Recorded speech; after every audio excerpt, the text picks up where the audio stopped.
Prajumna was a brahmachari, and he had opened a center in Columbus, Ohio. And I started to go to the temple, and very shortly Srila Prabhupada would be arriving in Columbus, and also Allen Ginsberg. So Prajumna said, why don't you write a letter to Srila Prabhupada?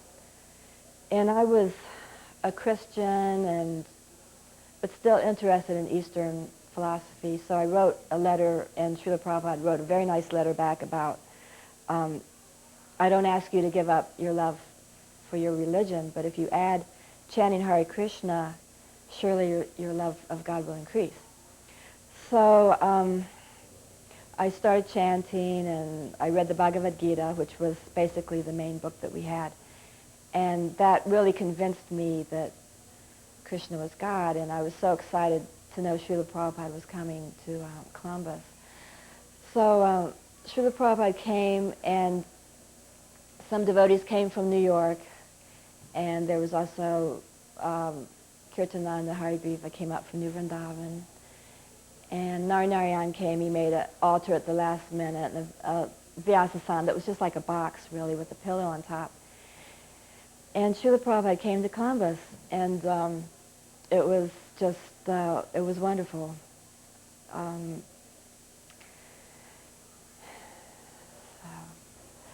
So Devananda was his servant, and he came up to me one day and said, I hear that you want to get initiated. And I was kind of afraid to ask, didn't really know if I would be accepted, and I'd only been a devotee a short while.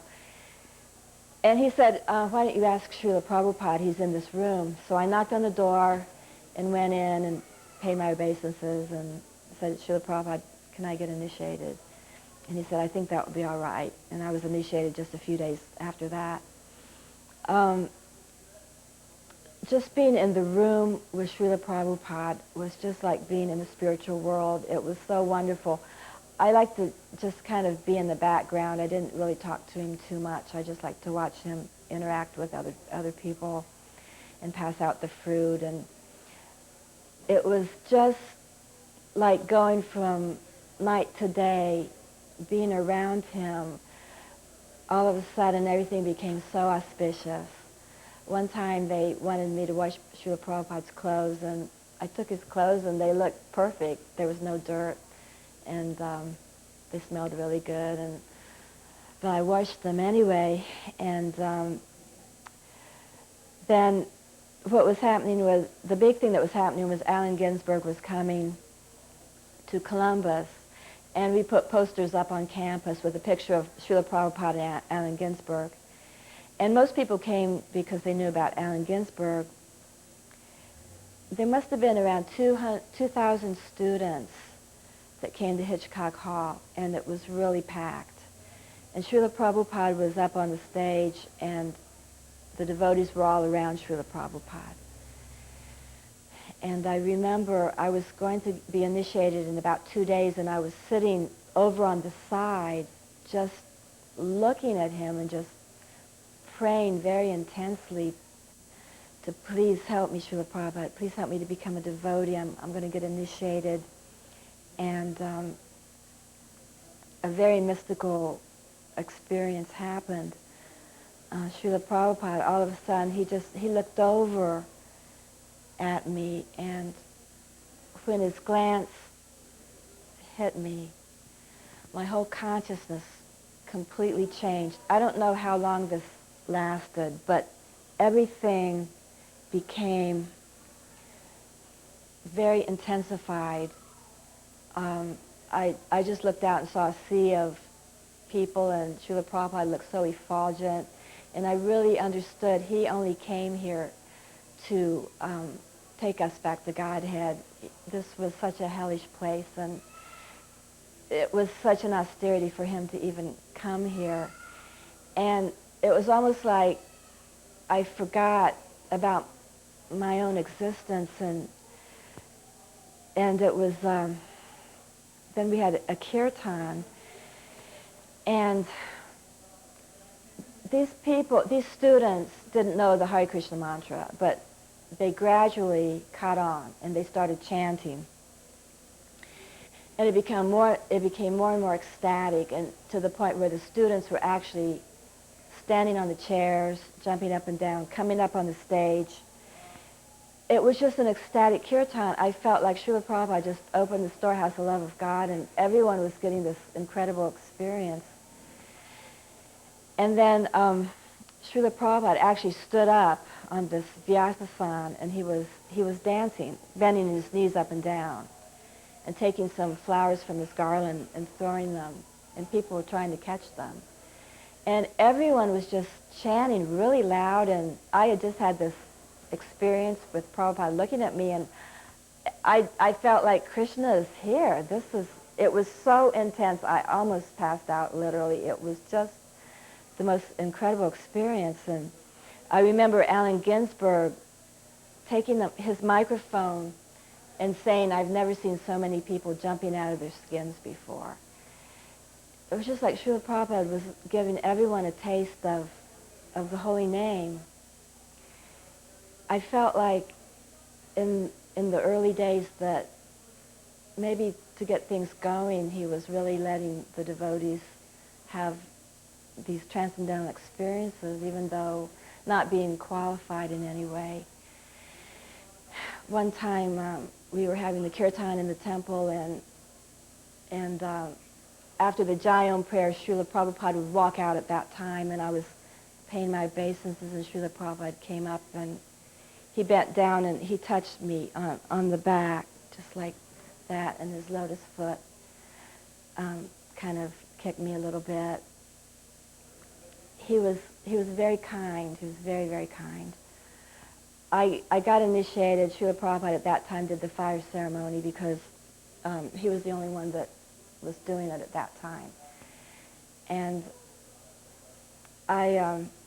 being around Srila Prabhupada, I felt very open and very, just like I didn't want to hold anything back from him. I really at that time was just wanting to surrender. It made me very emotional, and I was crying a lot. And in fact, Srila Prabhupada mentioned that he said, "She cries very easily, be kind to her." He was very, very kind. And Srila Prabhupada also from Columbus went to New Vrindavan for the very first time. There was only 2 carloads of devotees, and I was really lucky to be in the 2nd carload. I was waiting to leave, all packed and everything, and Jai Gopal had just become the new temple president. He came out and said, "You can't go because Srila Prabhupada only wants single men and householders in New Vrindavan, no single women." I was so upset. I got out of the car, and this Indian lady named Rekha saw I was really upset. She went up and told Srila Prabhupada what was happening, and Srila Prabhupada said, "She can come and she can stay as long as I'm there and then go to another temple." So I was really happy. I went back in the car, and Kirtananda was driving Srila Prabhupada, and he was going very, very fast. We could not keep up with him. This was Srila Prabhupada's very first trip to New Vrindavan. So we got there later. It was Labangotika, I think Rishikesh, Narnarayan, myself. And there was not a road going up to the old farm. There was barely a path. There was some smashed down grass. And we were walking. I was thinking, when are we ever going to get there? And finally, we did. It was later in May, and it was really just perfect weather, and we got there, and Srila Prabhupada was sitting outside with the devotees around him, taking Satyabhama and Paramananda were living in a refurbished chicken coop, and they came out with some prasadam. After the long trip and the hike up the hill, I was really, really hungry, but we were sitting scattered around. So when she came around with seconds, they accidentally skipped over me, and I just couldn't talk in front of Srila Prabhupada. I had so much awe and reverence for him. But I really wanted more prasadam. And I was just thinking, I wish I had more. And right then, Srila Prabhupada looked right up at me and said, "Oh, you want more?" And I was so shocked, I went like this. And then I thought, oh no, he knows everything I'm thinking. And I was really, for about 2 days, completely paranoid, because every time I saw Srila Prabhupada, I'd say, well, don't think, and I'd think of a cuss word or something, and then I'd get really embarrassed. And I was a new devotee, I was trying to control my mind, and I thought, oh no, he knows everything I'm thinking. I'm so embarrassed. So Srila Prabhupada understood what was going on, and he came out of his way one day. He was walking, came out of his way, came over to where I was sitting on the grass, and he just looked at me with a big smile. He said, "It is all right." And I could kind of relaxed at that point. Being around him was just so ecstatic. My main service was washing pots, and New Vrindavan at that time, we didn't have running water, so we get cold water from the well, and there was a big wooden platform, and I'd scrub the pots, never knowing when Srila Prabhupada would go by. And different times he would come up and say something, like one time he came up and he said, "Chintamani, that means place where Krishna stays." He said, "Therefore, prepare in your heart a place for Krishna." He said, "Is that all right?" And it was just so exciting, anything he said. So I tried to scrub the pots as good as I could and pick flowers in the woods, make garlands. So we had different services. The women were sleeping in the barn. Chintamani dasi la Bhagavatika and I were sleeping in the barn. They had just gotten the first cow, Kaliya. And Srila Prabhupada said Kaliya was crying because they'd taken her calf away. And another time, some cows escaped from a farm, it could have been the Snyder's farm, where they were killing the cows, and about 3 or 4 of them, and they came right up and they were just standing right under the house where Srila Prabhupada was, like sensing protection. It was really sad because we had to send them back. And then Srila Prabhupada was staying upstairs. He had, there was a mattress in the corner where he slept on. There was 2 black trunks, the ones from India, that were like a desk. He had a picture of Bhaktisiddhanta on the desk.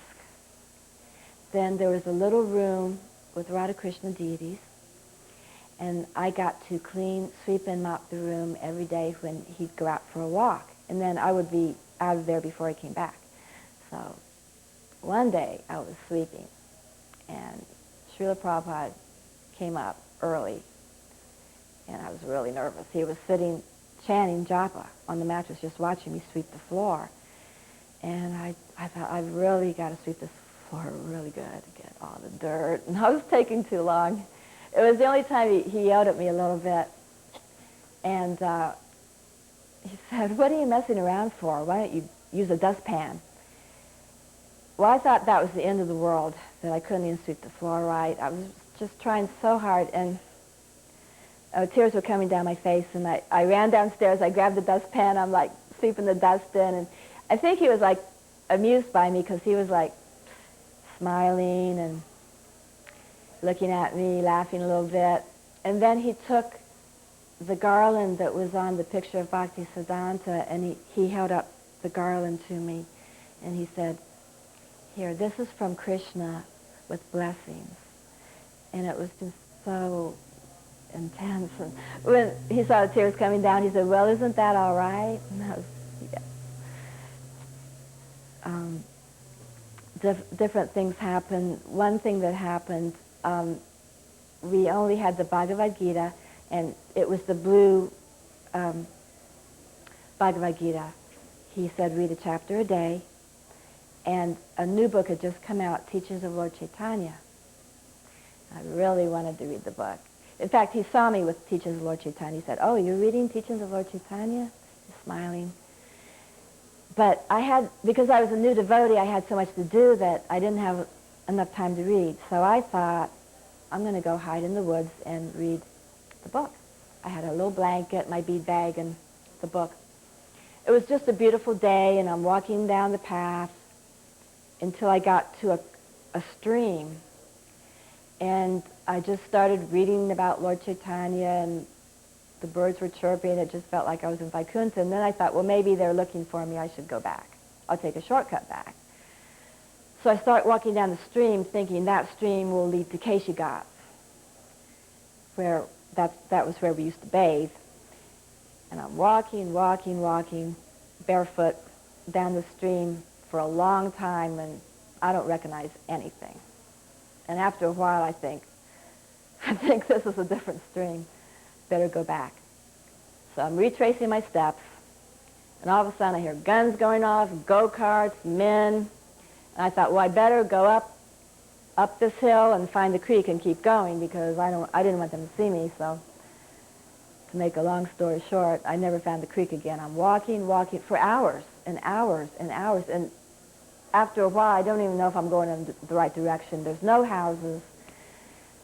It's starting to get a little bit dark, and I'm listening to hear the sound of the cartels, but I never heard anything. So I go up on the highest hill I could see. There was no trees around. It's getting dark, and there's clouds, and there starts to rain and lightning and thunder. And I thought, well, I guess I'm supposed to lie down in the ditch because it's lightning. I'm lying in the ditch.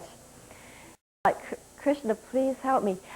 It was funny because I didn't feel afraid the whole time. I really felt like Srila Prabhupada was with me. I was just chanting.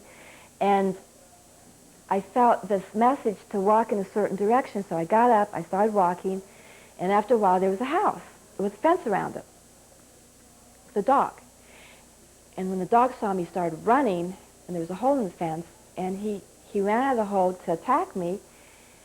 I started going, Hare Krishna, Hare Krishna. He turned and he ran back. And I was thinking, this mantra really works. This is incredible. And an old lady came out, and she invited me in. So I explained where I was from. She goes, oh, we know where that Vrindavan farm is. That's really far away. How'd you get way out here? It was raining. She says, you can stay overnight. We'll take you back the next day. Because I still have to walk that 2-mile road up to the old farmhouse. So I thought that was okay, and I wasn't really worried. I just read some more teachings of Lord Chaitanya, and next morning they dropped me off. I'm walking up the path, really happy, thinking everyone would be glad to see me. So I start getting close to the farm, and I start yelling, Hari Bol, really loud. I hear Chintamani go, Hari Bol. I go, boy, here he comes, and he looks really mad. So he comes down, he's really mad. He's walking with me back. He says, where have you been? And I told him what happened. He's just shaking his head. He said, you had Srila Prabhupada so worried.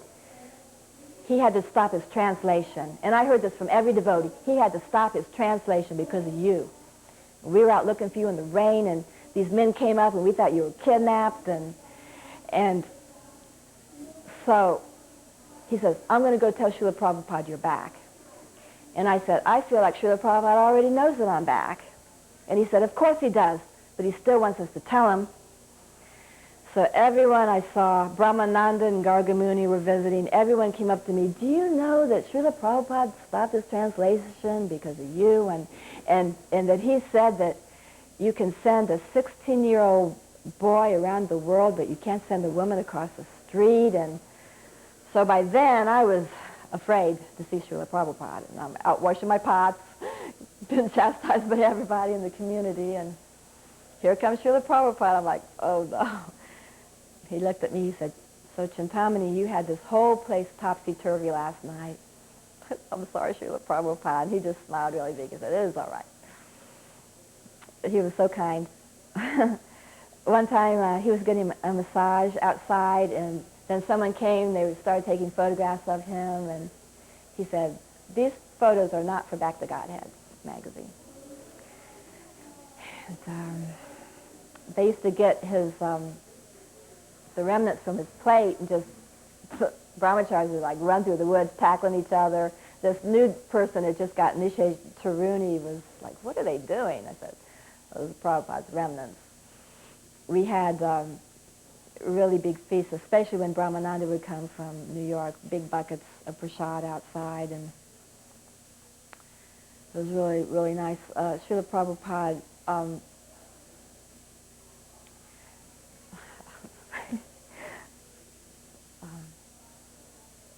he had so much compassion. Even he didn't really care what kind of body you had because he knew he wanted these bodies. So I got to put garlands on him sometime. I was always very keeping a distance. I had so much awe for him. I just liked to watch everything he did, every word he said, hang on every move he made. One time I made a garland, and they were giving it to him, and he liked it. And he said, "Are you an artist?" And I didn't want to say the wrong thing. I was thinking what to say. Because I used to paint a little bit, but I wasn't really good, and I thought artist meant a compliment. And I said, "I don't know." He said, "What?" "I don't know." He said, "She says she doesn't know Srila Prabhupada." "Oh, okay."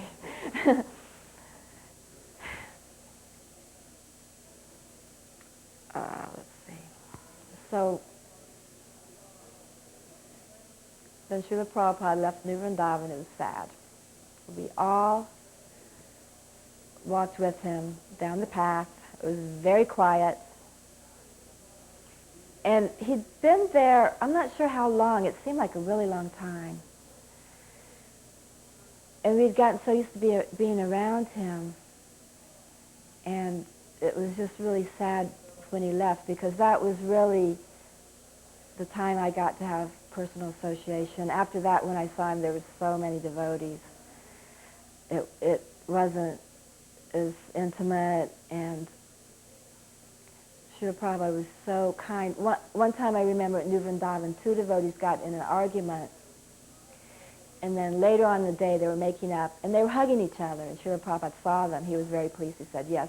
He said, "This is the mood to be in, the mood of embracing." So then what happened, so many devotees from Los Angeles were going and opening temples. And then what happened was Sudama, who I'd never talked to in my whole life, wanted to go to Japan. He had been Srila Prabhupada's servant. And years later I found out that Srila Prabhupada had said, "Whoever went to Japan, I'll personally come and take you back to Godhead at the time of death." So he wanted to go. And everyone was getting married and opening temples. So he came up to me one day and said, "Do you want to get married? I need a wife because I'm going to Japan to open a temple." And I was like, I said, "Ask Srila Prabhupada." So he ran off. And later he says, "Okay, we're getting married in a few days." So within a few months, I was initiated, married, and off to a foreign country. He had asked Srila Prabhupada about the language problem, because we didn't speak Japanese. We didn't know anyone over there. And Srila Prabhupada said, "If your house is on fire, you can somehow convey the message." So Bali Mardan and him went, it was like late summer. They went and found a place. As soon as they found a place, I flew over. And it's amazing, because I didn't even think twice about it. Now I would question how we're going to make money, all these things. But Srila Prabhupada just empowered us to do things that were pretty amazing. He wanted a temple in Tokyo, so we went. And it was kind of austere, but we'd go in Harinam, and we got the books were printed at that time in Japan, Dainapan. So Srila Prabhupada came to Japan, and 2 times. The first time he came, he had just given the biggest sannyas initiation. There was Madhavisa, Kartikeya, who are? There was a few of them. Well, they all came with Srila Prabhupada. We had a very small temple. There was no place for me. I was the only woman. I was kind of out of place and sleeping out in the car. But complete bliss because Srila Prabhupada was there. I remember that Kirtananda said, "Oh, you can go get your Gayatri mantra." I didn't know what that was really, but I went to the apartment, and Srila Prabhupada said, "Sit here." And he showed me how to count on my fingers, and then he said, "Now you do it." And I did it right the first time, and Srila Prabhupada looked at Sudama and said, "Oh, she's very intelligent." And I didn't get as much association directly as the men, of course, but it was Janmashtami and Vyas Puja, and I got to cook for Srila Prabhupada. It was really nice because I heard he ate a lot, he liked it a lot. And then we had the infamous Vyas Puja, where Srila Prabhupada came and We didn't know how to perform the ceremony right. And the main problem was that none of the sannyasis went and asked him instructions. That's what he got upset about. He wanted pushpa. Sudama thought pushpana rice, cooking all this rice instead of flower offering. So right in the middle of Vyas Puja on his Vyasan, he gets up and he just leaves. And we were devastated. Everyone thought, this is it. We're finished. This is the end. He's gone. We're just talking like what to do, so upset. So then some men were talking to him later at his apartment, and the problem was that the leaders didn't come and ask him how to do the ceremony, and he said something about if the leaders didn't, do everything like bona fide and right, he said there was no hope for the rest of the society. So he's teaching an example, but he was so kind that he came the next day. We got to do Vyas Puja, and he was very happy. That was a big relief. I remember he came 2 times to Japan. Now the second time he came, that was, I'm not going to say the date, 70 or something like that. The second time he came in 72, now we had moved to a big, kind of like farmhouse. We were having Sunday feasts. A lot of Japanese people were coming. When Srila Prabhupada came, there was a whole temple room full of Japanese people, and they came. Everyone offered him a flower. He said, these Japanese people are very nice.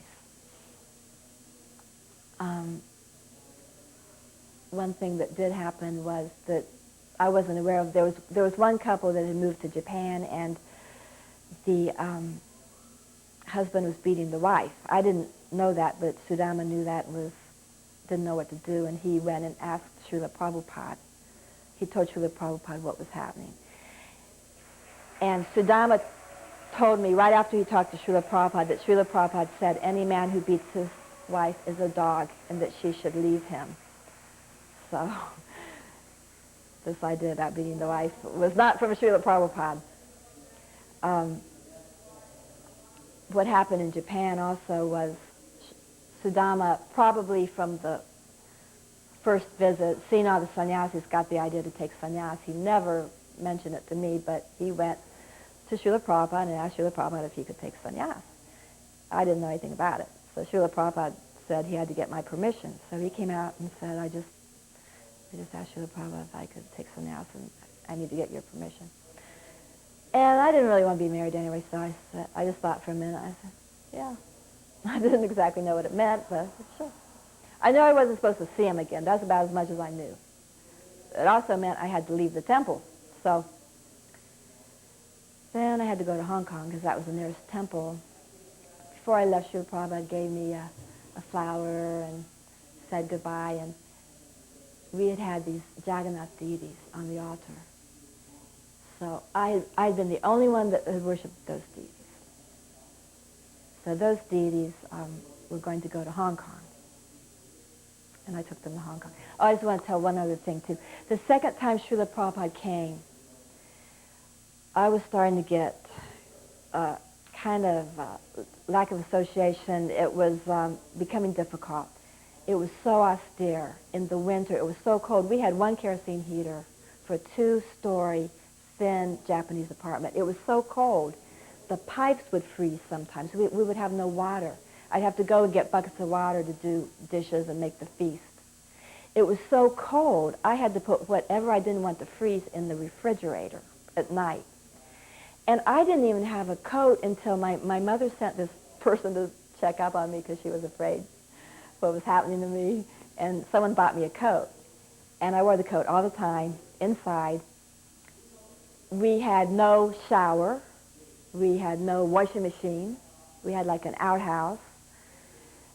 It was very austere, but I don't remember complaining or anything. We'd go out every day. We'd have the Japanese back the Godheads. We'd go out, we'd sing. I even went out by myself sometime.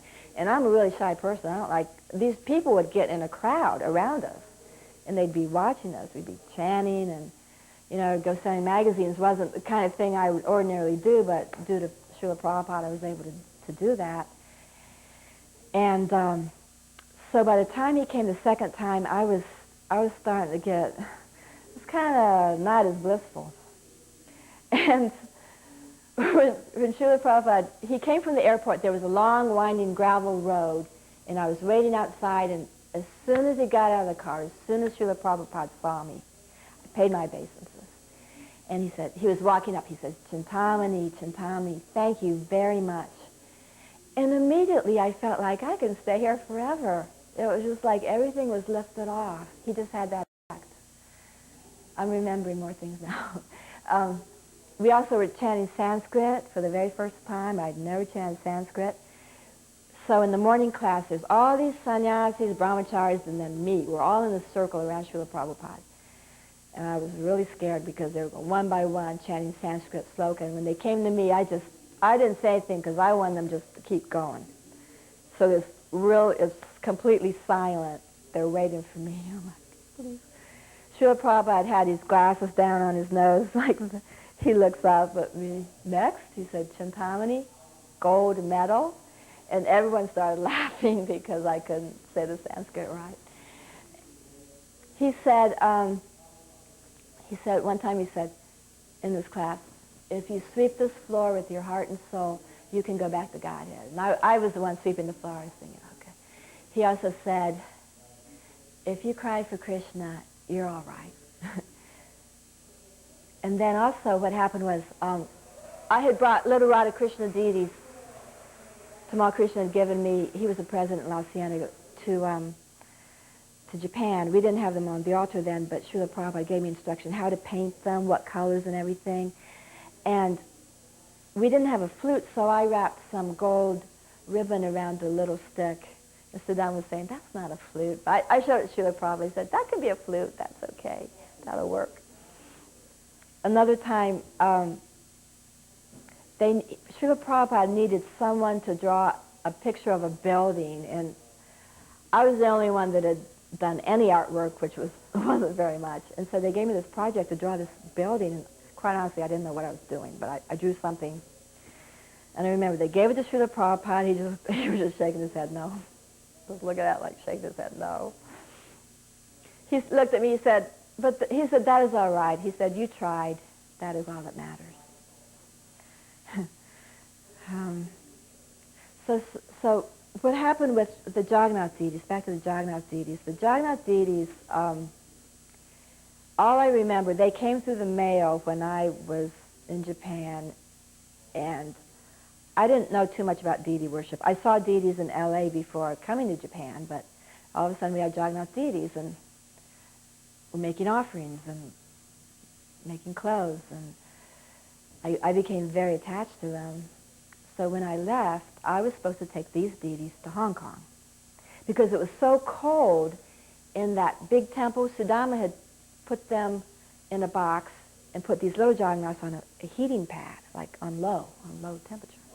I used to go look in the box sometimes, look at the other ones. And so when we got to Japan, Borjan Prabhu was he was going to saw off the garlands that were attached, and I was saying, you can't do that. You can't do that to Lord Jagannath. He said, you're too attached to them. You should keep them. So I ended up with those deities, and from there, I got a chance to go to the Philippines, help open that temple, and from there I went back to Los Angeles. I had the Jagannaths in this blue box. Srila Prabhupada was in Los Angeles, and people come up to me like, you're in the Brahmachari ashram, you've got deities in a box? This isn't right. And they were everything to me. It was everything that I had. It was like, they're saying, you can't worship these deities. Srila Prabhupada said in a lecture, it's better to come to the temple, worship the deities in the temple. And it was the first time I really got up the courage, I'm going to ask Srila Prabhupada about this. So we used to get to go for darshan, and I took the box of Jagannath, and I went up the steps, and Srila Prabhupada was in the room. And I remember he gave me some sandesh and was asking me how it was in the Philippines. And then I got up the courage. I said, Srila Prabhupada, I have Lord Jagannath in this box, and I want them to see you. And I opened up the box and stood them up. And he just sat back. He was, oh, very nice. They're gorgeous. He said, so your husband's taken sannyas? I said, yes. Then you just make Lord Jagannath your husband, Subhadra your daughter, and Lord Balaram your son. He said, because every woman needs a husband, son, and daughter. I was happy with that arrangement. He said, take them wherever you go, inside or outside the temple. I was thinking, outside the temple? I'm never going to live outside the temple, but okay. And he said, to take care of them. A little later on in the discussion, I said, Srila Prabhupada, is there any chance of me going back to Godhead? And he said, I think I said in this lifetime. He said, maybe I just said back to Godhead. He said, you just do what I told you. You make Lord Jagannath your life and soul. He said, and you will become fully liberated, Krishna conscious, and go back to Godhead in this very lifetime.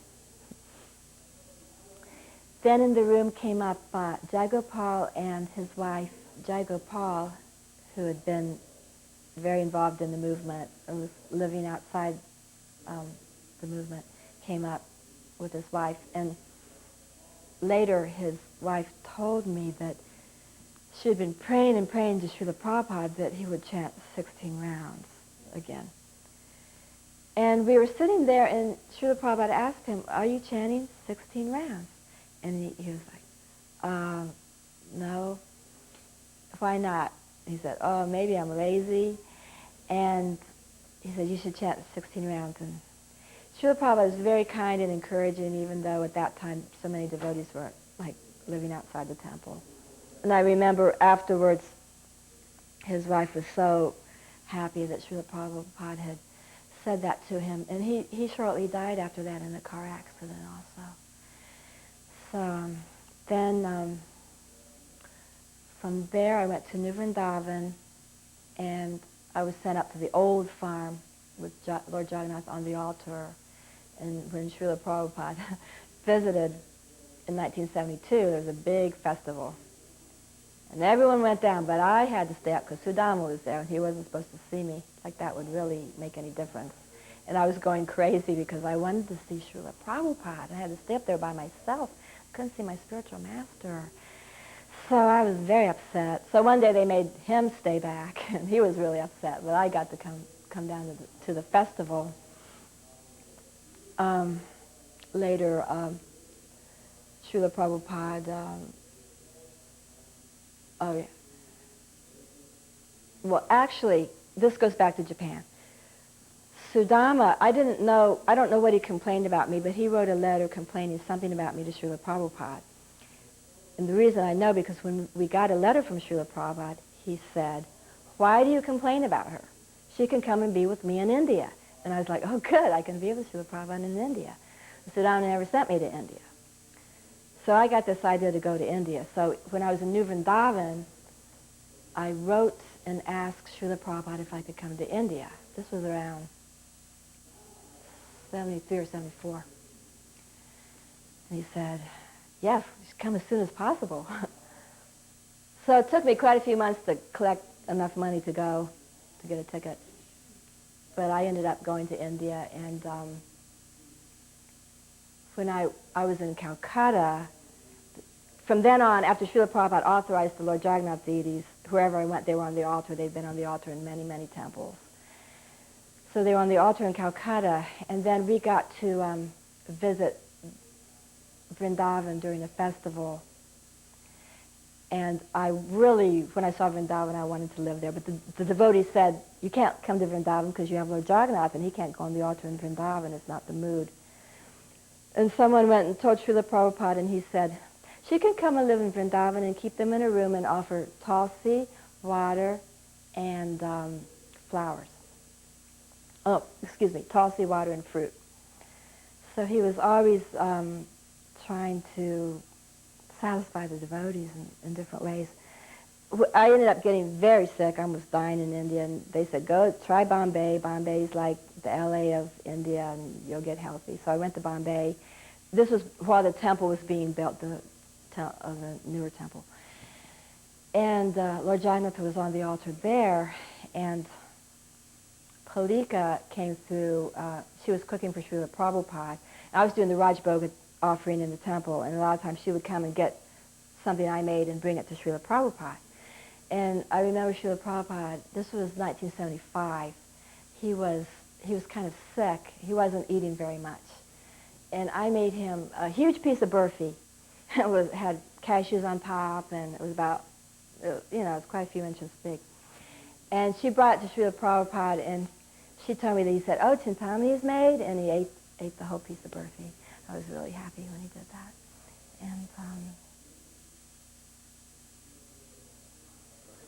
And in Bombay, we'd go for a walk sometimes on the beach with Srila Prabhupada, a big group of devotees. And he would talk, and I remember this one time, the subject was about women, women are Maya and all this stuff. And I just remember Srila Prabhupada stopping and saying, "But not devotee women." And other women were like, "Yeah," really happy. And it's, Srila Prabhupada is very kind. I wouldn't be sitting here today if he wasn't the most patient spiritual master. A lot of us have had ups and downs and got off track, but there's no need to go anywhere else. I've really realized that Srila Prabhupada is a very confidential servant of Krishna, and who he is in the spiritual world, I don't know. That's very confidential. But he has the power to give Krishna to us if we follow his instructions. And he is an ocean of mercy, and anyone who leaves Srila Prabhupada's lotus feet thinking there's something higher, they don't understand Srila Prabhupada. And I beg forgiveness for all my offenses, and I hope to be Srila Prabhupada's servant eternally, and to become humble and serve the devotees. And anyone watching this, please forgive my offenses.